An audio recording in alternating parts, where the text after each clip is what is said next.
Ibu, saudaraku yang diberkati oleh Tuhan, kita mau dengar firman Tuhan. Mari kita berdoa. Bapa kami yang di sorga, Tuhan yang kami sembah di dalam nama Yesus Kristus. Pada pagi hari ini, ya Tuhan, kami datang menaikkan rasa syukur kami kepada Tuhan, karena Engkau memberikan waktu yang terbaik ini kepada kami untuk beribadah memuliakan Engkau dimanapun kami boleh berada. Tuhan, kami membutuhkan firman-Mu. Kami tahu firman-Mu memberikan kekuatan kepada kami.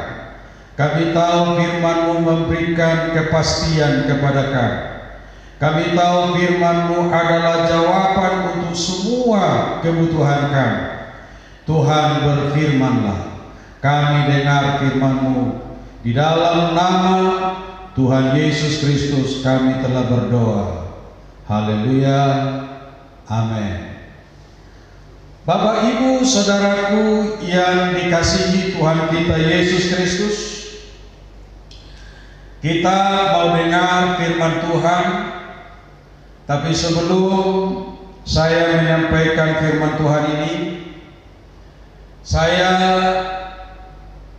beberapa minggu ini tidak dapat bertemu dengan jemaat karena situasi dan keadaan bangsa kita dan kota kita. Tetapi kita masih bersyukur kepada Tuhan. Kita dalam keadaan baik, dan sekalipun kita ibadah di rumah-rumah, mari kita senantiasa mengandalkan Tuhan, berharap kepada Tuhan. Tuhan pasti menolong dan memberkati kita sekalian. Baiklah Bapak Ibu Saudara, kita buka Alkitab kita. Kita mau dengar firman Tuhan hari ini dari 1 Korintus pasalnya yang pertama, ayatnya yang ke-18. Demikian firman Tuhan. 1 Korintus pasal pertama ayat 18. Satu ayat aja kita baca. Sebab pemberitaan tentang salib memang adalah kebodohan bagi mereka yang akan binasa, tetapi bagi kita yang diselamatkan, pemberitaan itu adalah kekuatan Allah. Bapak, Ibu, saudaraku yang diberkati oleh Tuhan, hari ini adalah Jumat Agung, yaitu memperingati kematian Yesus Kristus atau Isa Al-Masih. Dunia memperingatinya, dunia memperhatikannya, dan pagi hari ini kita jemaat Tuhan dapat beribadah memuji Dia dan memperingati kematiannya untuk saudara dengan saya. Nah, dari firman Tuhan yang kita baca tadi, sesuai dengan hari ini adalah hari Jumat Agung yang kita peringati semua umat Kristiani, maka dari ayat ini saya membuat tema yang kita harus renungkan, yaitu memperingati kematian Yesus Kristus atau memperingati kematian Isa Al-Masih. Bapak, Ibu, saudaraku yang diberkati oleh Tuhan, peristiwa kematian Yesus kembali mengingatkan kita orang percaya bahwa ada karya yang terjadi melalui salib yang dipikul Kristus. Nah, itulah yang kita harus renungkan dan pelajari hari ini. Ketika Yesus disalibkan, murid-murid Yesus ada yang melarikan diri. Dan bagi murid-murid dan juga bagi banyak orang bahwa salib adalah sesuatu yang diperdebatkan, yaitu yang namanya salib Kristus, dipertanyakan, dibicarakan oleh dunia, dan sampai hari ini tidak putus-putus, tidak henti-hentinya tentang kematian Yesus, salib Kristus dibicarakan orang Kristen maupun bukan orang Kristen. Itulah sebabnya Paulus mengatakan di 1 Korintus 1 ayat 18 ini, Bapak Ibu Saudaraku yang dikasihi Tuhan, sebab pemberitaan tentang salib memang adalah kebodohan bagi mereka yang akan binasa, tetapi bagi kita yang diselamatkan pemberitaan itu adalah kekuatan Allah. Saudaraku yang diberkati oleh Tuhan, pertanyaannya, mengapa Yesus Kristus disalibkan? Itu menjadi pertanyaan pokok yang kita harus mengerti supaya kita dapat memahaminya dan melakukannya.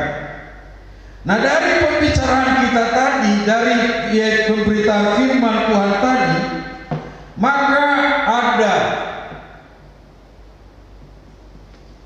beberapa hal yang saya sampaikan, makna penyaliban atau kematian Yesus bagi umat manusia, yaitu yang pertama, dosa kita diampuni. Jadi karya Yesus di kayu salib, kematian Yesus di kayu salib, Bapak Ibu Saudaraku, tujuan yang pertama, keuntungan untuk manusia yang percaya kepadanya, dosa kita diampuni. Karena Alkitab berkata, semua orang sudah berbuat dosa. Di dalam Roma pasalnya yang kelima. Jadi semua manusia sudah berbuat dosa. Dan dikatakan juga di dalam firman Tuhan dalam Roma 6 ayat 23, upah dosa adalah maut. Nah, disinilah kita memahami bahwa semua manusia sudah berdosa, dan upah dosa itu adalah maut atau neraka, kematian kekal. Nah, itulah sebabnya Bapak Ibu Saudaraku, sebelum Yesus disalibkan menggenapi firman Tuhan,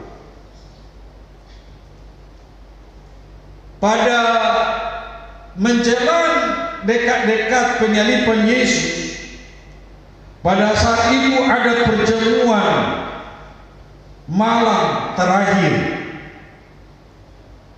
Yesus dengan murid-muridnya. Tuhan Yesus mengatakan di perjamuan ini bahwa inilah darah yang saat itu dilambangkan oleh anggur adalah darah perjanjian baru, yaitu Matius pasal 26 mencatat, dia katakan begini, saudara-saudara yang diberkati oleh Tuhan. Matius 26 ayat 27, dia katakan begini, sesudah itu ia mengambil cawa, mengucap syukur, lalu memberikannya kepada mereka dan berkata, minumlah kamu semua dari cawan ini, sebab inilah darahku, darah perjanjian.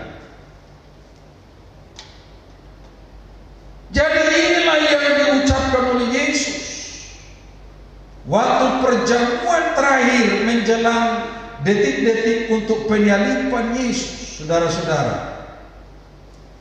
Jadi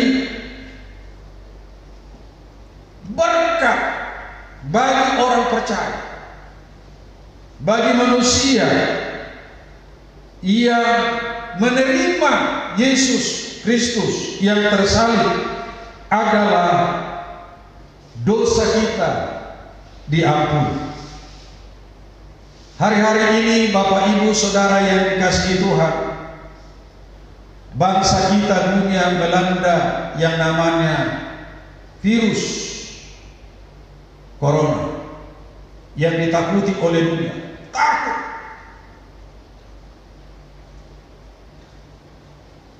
Sangat ditakuti oleh dunia. Bahkan sampai kita semua dirumahkan, tidak mau keluar. Nah, apalagi ini saudara-saudara, dosa ini membawa kematian kekal, bukan untuk sementara waktu. Tapi ada orang berpikir sepertinya hari-hari ini, saudara-saudara, lebih takut sama virus corona daripada berbuat dosa. Lebih takut. Tapi kita harus lebih takut, saudara-saudara, terhadap dosa daripada virus wabah corona yang melanda negara kita hari-hari. Sedangkan virus corona kita takuti. Apalagi dosa yang membawa kepada kematian kekal. Corona tidak berhak membawa kita ke neraka asal kita percaya Yesus sebagai Tuhan dan Juru Selamat. Jadi orang percaya harus lebih takut sama Tuhan. Nah, inilah yang dilakukan Yesus di salib, yaitu menebus dosa manusia, mengampuni dosa kita, supaya kita jangan masuk di dalam kematian yang kekal. Ini yang kita harus renungkan di akhir zaman ini.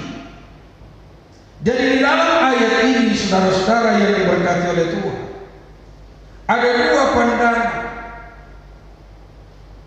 yaitu pandangan bahwa Yesus itu mati adalah untuk mengampuni dosa manusia.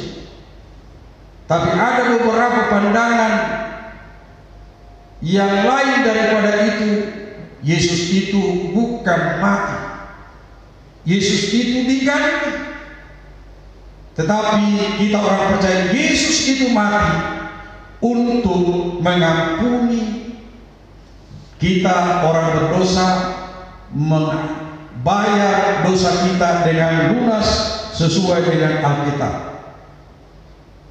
Jadi Bapak Ibu Saudara yang dikasihi Tuhan, serahkan hidup kita ke dalam tangan Tuhan sepenuhnya, kita akan tenang.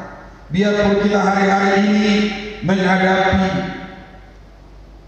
situasi yang tidak menentu, tetapi pandangan kita pandangan yang sesuai kehendak Allah. Sebab dengan pandangan itulah kita akan bertindak dan lakukan. Kita hari-hari ini Bapak Ibu Saudara yang dikasihi Tuhan, melihat pandangan virus corona yang melanda bangsa kita bahkan dunia ini, banyak bermacam-macam pandangan. Tetapi saudara yang dikasihi Tuhan, biarlah ini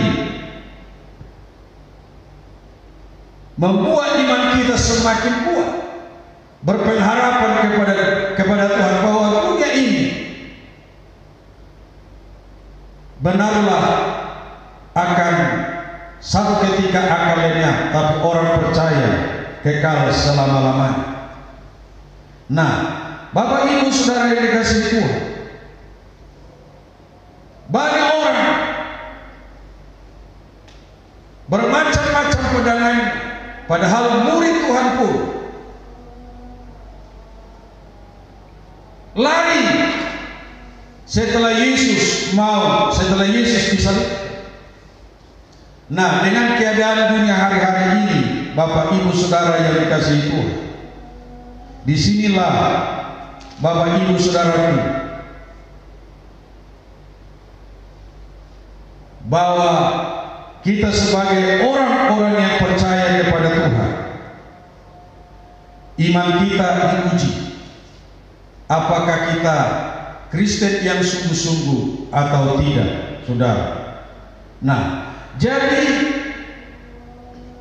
pertanyaan yang pertama, saudara-saudara, kenapa Yesus disalibkan? Karena mengampuni dosa manusia supaya orang yang percaya kepadanya diselamatkan. Lalu yang kedua, mengapa Yesus disalibkan? Memulihkan hubungan kita dengan Allah. Dengan masuknya dosa ke manusia pertama, Adam dengan Hawa, hubungan Allah dengan manusia terputus. Hubungan Allah dengan manusia rusak. Tidak ada lagi hubungan yang baik dengan Allah karena dosa. Jadi dosa itu merusak, dosa itu adalah memutuskan hubungan kita dengan Allah. Itulah yang Tuhan Yesus kerjakan di salib. Dengan Yesus disalibkan, kita diampuni dari dosa kesalahan kita. Dan kedua, hubungan kita dipulihkan. Melalui kematian Yesus di kayu salib, maka hubungan kita yang rusak, hubungan kita yang putus dengan Allah akibat dosa dipulihkan kembali. Luar biasa kasih Tuhan kepada manusia yang telah memulihkan hubungan kita antara Tuhan dengan manusia. Itulah korban karya Yesus di salib untuk memberkati kita, orang yang percaya kepadanya. Nah, biarlah Bapak Ibu Saudara yang dikasihi Tuhan, semakin berpengharapan dan sungguh-sungguh di akhir zaman ini kepada Tuhan, melihat situasi keadaan dunia hari-hari ini. Lalu yang ketiga, karya Tuhan. Kenapa Yesus disalibkan? Agar kita dibebaskan dari kematian kekal dan diberikan keselamatan kekal. Nah, Alkitab berkata bahwa hukum dosa adalah maut. Itu kita tahu di Roma pasal 6, saudara-saudara. Artinya dosa-dosa kita harus membuat kita, saudara-saudara, masuk di dalam kematian atau maut yang kekal. Itu disebut neraka. Orang masuk neraka tidak akan keluar selama-lamanya. Harus kita pahami, orang yang masuk neraka itu bukan sementara. Dia akan di sana menderita. Hal itulah yang dilakukan Yesus di salib supaya kita dibebaskan dari kematian kekal dan diberikan kepada kita adalah keselamatan kekal, yaitu surga, Bapak Ibu Saudara. Namun karena kasih Allah begitu besar bagi manusia, orang berdosa, maka Ia telah mengutus anaknya, memberikan anaknya yang tunggal, yaitu Yesus, mati di salib, dan bagi siapa yang percaya kepadanya, dia akan diselamatkan. Dan Roma 5 ayat 8 sampai 10, melalui kematian Yesus Allah memberikan kita hidup yang kekal. Artinya keselamatan yang kekal. Inilah yang disebut surga. Bapak Ibu Saudara yang diberkati oleh Tuhan,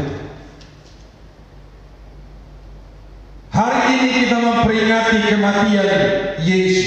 Pasti, saudara-saudara yang dikasihi Tuhan, Yesus rela menghadapi kesulitan itu, kesukaran itu, demi kasihnya keselamatan bagi manusia. Saudaraku, mari kita sebagai orang percaya kepada Tuhan menjadi pelajaran yang sungguh-sungguh bagi umat Tuhan, orang Kristen. Virus COVID-19 akan kelihatan siapa yang sungguh-sungguh ikut Tuhan atau tidak. Jadi, sekalipun kita beribadah di rumah, berdoa di rumah, mari ikut Tuhan sungguh-sungguh. Itu akan nampak kita sebagai pengikut Yesus sungguh-sungguh atau tidak. Ini diuji, memurnikan iman kita. Akan ada penantian dengan satu masalah yang terjadi di bangsa kita. Dan Yesus pun lalui seperti demi keselamatan. Dia berjuang dan rela. Nah, mari kita sungguh-sungguh iring Tuhan, Bapak Ibu Saudara yang diberkati Tuhan. Jadi melalui kematian Yesus, dosa kita diampuni, hubungan kita dipulihkan dengan Allah, dan kita mendapat hidup yang kekal. Itulah berkat kematian Yesus di sana yang dikerjakannya untuk kita manusia. Mari kita sungguh-sungguh di dalam Tuhan. Tuhan Yesus memberkati. Kiranya firman Allah ini memberkati kita semua di hari memperingati kematian Tuhan kita Yesus Kristus ini. Mari kita berdoa. Sekian firman Tuhan. Bapa di surga, kami mengucap syukur Tuhan buat firman-Mu. Engkau sungguh menyatakan kasih-Mu kepada kami. Engkau rela disalib, Engkau rela mati dan bangkit dan naik ke surga, dan akan datang kembali menjemput orang percaya kepada-Mu. Engkau mati untuk mengampuni dosa kami, membayar dosa kami, dan hubungan kami supaya kembali dengan baik dengan Tuhan, dan kami memperoleh kehidupan yang kekal. Luar biasa pengorbanan-Mu dan karya yang bisa lakukan. Kuatkan kami, jadikan kami semua menjadi pengikut Yesus yang sungguh-sungguh. Dalam nama Yesus Kristus, kami terima firman-Mu dengan ucapan syukur. Haleluya. Baik, Bapak Ibu Saudaraku yang dikasihi Tuhan, baik yang ada di rumah, kita akan masuk dalam perjamuan kudus. Nah, mari kita nyanyikan pujian bukan dengan barang yang fana.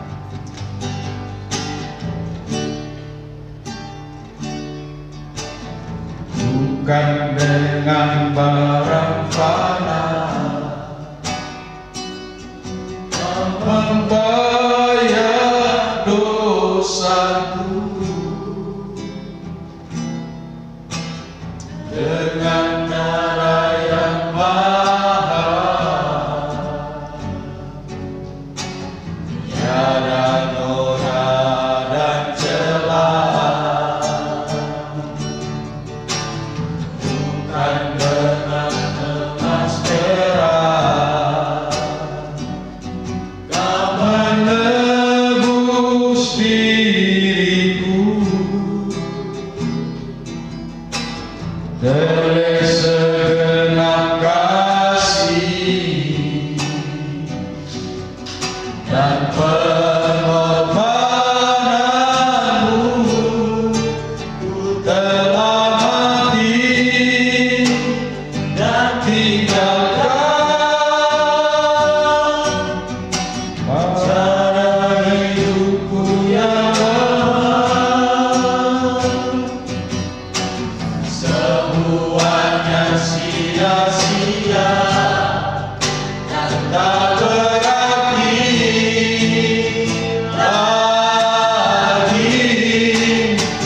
hidup ini ku lepaskan pada pesta-Mu ya Tuhan. Jadilah padaku seperti yang Kau ingin. Bukan dengan barang panah perjamuan dibagikan. Haleluya. Bukan dengan barang panah membayar dosaku, dengan cara yang mahal, jangan noda dan celah. Bukan dengan lemas berat, tak menebus diriku. Oleh segenap kasih dan pengorbananku, ku telah mati dan tinggalkan cara hidupku yang lama. Semuanya sia-sia dan tak berarti lagi. Hidup ini ku lepaskan. Mari kita berdiri semua. Dalam pesta-Mu ya Tuhan. Jadilah padaku seperti yang Kau ingini. Angkatlah roti di tangan kananmu, Bapak Ibu Saudara. Kita renungkanlah pengorbanan Yesus. Dia harus mengalami banyak penderitaan. Dia harus dihina.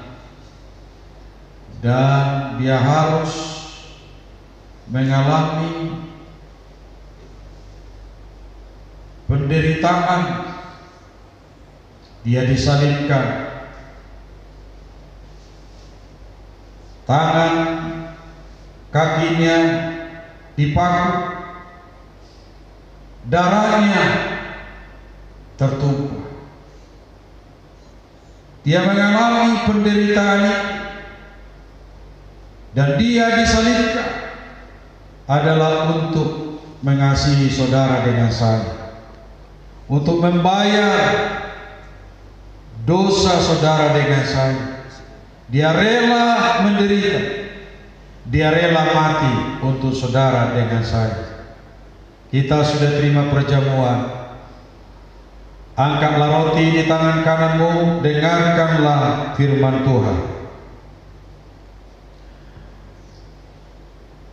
Dan ketika mereka sedang makan, Yesus mengambil roti, mengucap berkat, memecah-mecahkannya, lalu memberikannya kepada murid-muridnya dan berkata, ambillah, makanlah, inilah tubuhku. Dalam nama Yesus, mari sama-sama kita makan.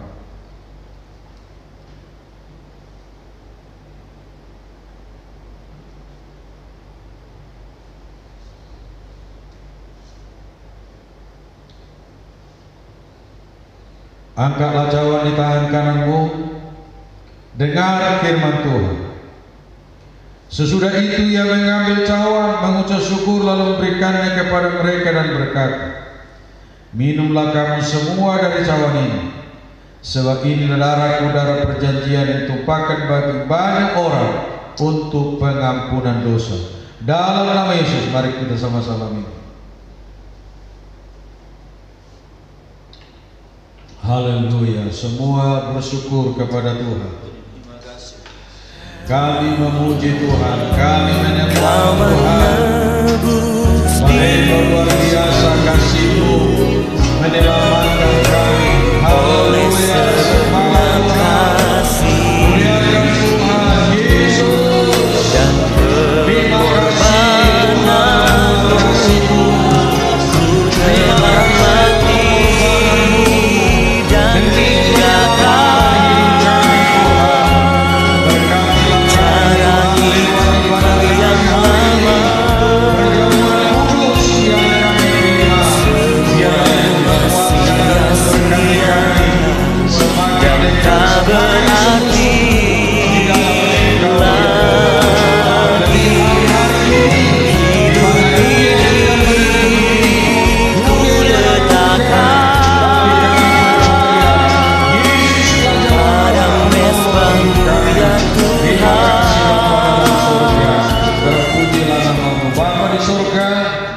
Terima kasih Tuhan buat segala kebaikan-Mu yang telah memberkati pada kami, dan kami rasakan kuasa-Mu, dan kami merasakan kasih-Mu yang luar biasa di dalam seluruh ibadah kami pada hari ini.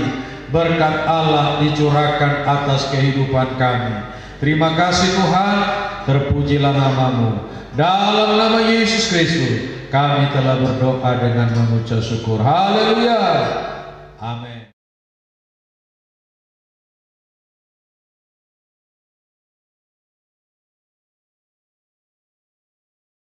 Sekian ibadah kita Bapak Ibu Saudara. Tuhan Yesus memberkati. Maju terus, semangat terus di dalam Tuhan. Pasti Tuhan menolong dan memberkati kita. Tuhan Yesus memberkati. Haleluya. Tetap percaya, ku percaya janji-Mu ajaib.